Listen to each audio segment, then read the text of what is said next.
Palm Sunday in the Bible. Jesus comes to Jerusalem as King, the triumphal entry. Now, when they drew near to Jerusalem and came to Bethphage, to the Mount of Olives, then Jesus sent 2 disciples, saying to them, "Go into the village in front of you, and immediately you will find a donkey tied, and a colt with her. Untie them and bring them to me. If anyone says anything to you, you shall say, 'The Lord needs them,' and he will send them at once." This took place to fulfill what was spoken by the prophet, saying, "Say to the daughter of Zion, Behold, your king is coming to you, humble and mounted on a donkey and on a colt, the foal of beast of burden." The disciples went and did as Jesus had directed them. They brought the donkey and the colt and put on them their cloaks, and they sat on them.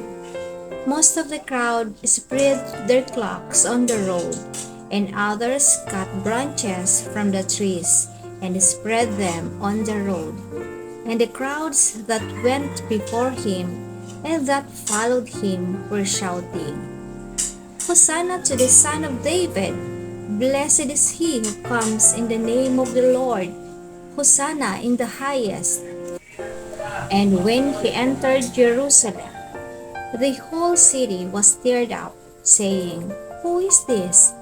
And the crowd said, "This is the prophet Jesus from Nazareth of Galilee." From Matthew 21, verse 1 to 11. The Old Testament prophesied Palm Sunday in Zechariah 9, verse 9. "Rejoice greatly, a daughter of Zion, shout aloud, a daughter of Jerusalem. Behold, your king is coming to you. Righteous in having salvation is he, humble and mounted on a donkey, on a colt, the foal of a donkey." This year, Palm Sunday will be on March 24, 2024.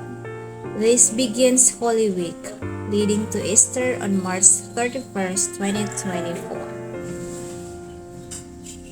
Palm Sunday celebration and traditions. Palm Sunday began in the Jerusalem church approximately in late 3rd century.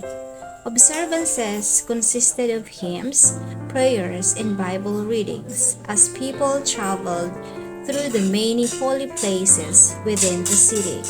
At the final place, the site of Jesus' ascent into heaven, the ministry would recite the biblical passage of Jesus' victorious entrance into Jerusalem.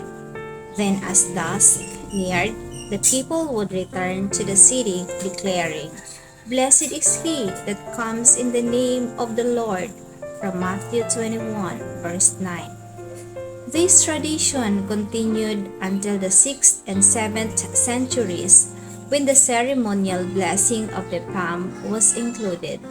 By the 8th century, a morning procession substituted the evening one of the Western Church, was celebrating what we now know as Palm Sunday.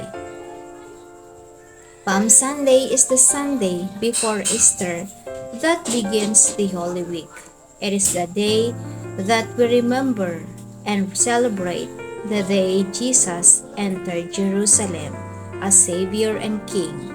As Jesus rode a donkey into the town of Jerusalem, a large crowd gathered and laid palm branches and their cloaks across the road, giving Jesus royal treatment. The hundreds of people shouted, "Hosanna to the Son of David! Blessed is he who comes in the name of the Lord! Hosanna in the highest heaven!" Davy McDaniel wrote about the significance of Palm Sunday. On the hills of Palm Sunday, as we begin this Holy Week, may we constantly be reminded of its significance and value for our lives today, that very important day in history. when Jesus began his journey towards the cross. Yet maybe in the midst of busy lives, on the heels of spring break, or in all of the upcoming thoughts about Easter, the real meaning of it may, even unintentionally, get missed. His word reveals such great truth in every part of this story. Truths that draw us closer towards Christ, reminding us that He alone is King.